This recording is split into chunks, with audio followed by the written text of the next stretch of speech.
যমুনা নদীর উপর নির্মিত দেশের সবচেয়ে বৃহত্তর রেলওয়ে সেতু দিয়ে পরীক্ষামূলকভাবে ট্রেন চলেছে। তবে এটি চালু হলেও ট্রেনের পূর্ণগতি ফিরতে সময় লাগবে 2 মাস। মঙ্গলবার বেলা 11টার দিকে ট্রেন চলার বিষয়টি নিশ্চিত করেছেন রেলওয়ে সেতু প্রকল্পের পরিচালক আল ফাত্তাহ মাসুদুর রহমান। পরীক্ষামূলক ট্রেন চলাচলের সময় একটি ইঞ্জিন ও 3টি বগি নিয়ে সকাল 9টা 45 মিনিটে ভুয়াপুর অংশের পূর্ব পাড় থেকে ছেড়ে যায় সিরাজগঞ্জের পশ্চিম অংশে। সিরাজগঞ্জ প্রান্ত থেকে অপর একটি ট্রেন একটি ইঞ্জিন ও 3টি বগি নিয়ে সকাল 10টা 20 মিনিটে পূর্ব প্রান্তে আসে এবং 10টা 30 মিনিটে পশ্চিম প্রান্তের দিকে যাত্রা শুরু করে। প্রথমে 10 কিলোমিটার বেগে চলাচল করলেও পরে 40 কিলোমিটার বেগে ট্রেন দুটি চলাচল করে। সেতুটির কাজ প্রায় পুরোপুরি শেষ হয়েছে। আনুষ্ঠানিকভাবে এটির উদ্বোধন করা হবে জানুয়ারি মাসের মাঝামাঝি সময়। প্রকল্প সূত্রে জানা যায় 2020 সালের আগস্ট মাসে 9,734.7 কোটি টাকা ব্যয়ে সেতুটির নির্মাণ কাজ শুরু হয়। পরবর্তী সময়ে এর ব্যয় বেড়ে দাঁড়ায় 16,780.96 কোটি টাকা, যার 12,149.2 কোটি টাকা Japan international cooperation agency JICA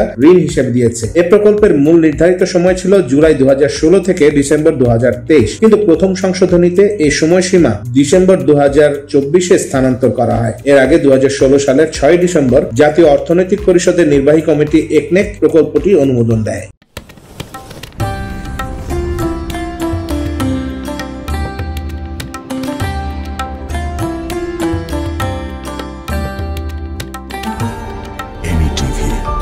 স্বাধীন বাংলার স্বাধীন কণ্ঠ।